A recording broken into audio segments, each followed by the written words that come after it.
Most businesses set up their VPS and they deploy their apps without thinking about security. Here is exactly what I did on my Hetzner server to make sure that nobody hacks it.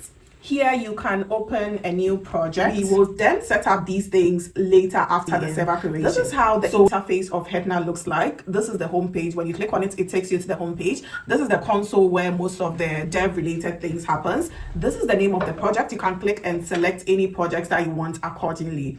These are just things that you can choose from when you need. This is the service. We would be working mainly with service firewalls. So here we are going to create so in creating the server, you just have to click on service on your left hand side, then you click on add. Here you are going to have the options to select the type that you want based on what you want to use it for, and you have a lot of options and things to put into consideration depending on what you want to do. It's recommended that you choose a location where your audience are. In our case, we could choose between Nuremberg or this place, Falkenstein. Anyway, we would use the default one, and for the image, we would go with Ubuntu. And for this one, we didn't select. Let's say we choose this.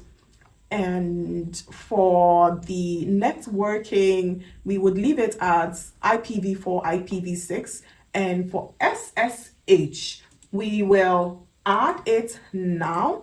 In order to set up SSH, you just have to click on this SSH option and it shows you this field where you would enter your public SSH.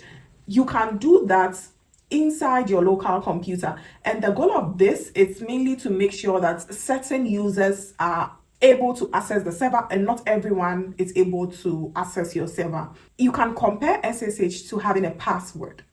If someone does not have the password, they wouldn't be able to enter your phone. They wouldn't be able to access certain devices in your house. Similarly, when you have SSH configured, not everyone will be able to access your server except the people with the right SSH key. I will click here and add an existing SSH. You can go through the process of setting up SSH. You should know it already. And if you don't know, you can just open Cloud and ask Cloud to help me set up SSH on Hetzner. And Cloud will give you the instructions that you need to set up SSH inside your Hetzner server. See, the instructions are very specific with numbers, and it's suggesting that we first generate the SSH on our computer. So on your local computer, you can just copy what you need and then paste it inside your terminal.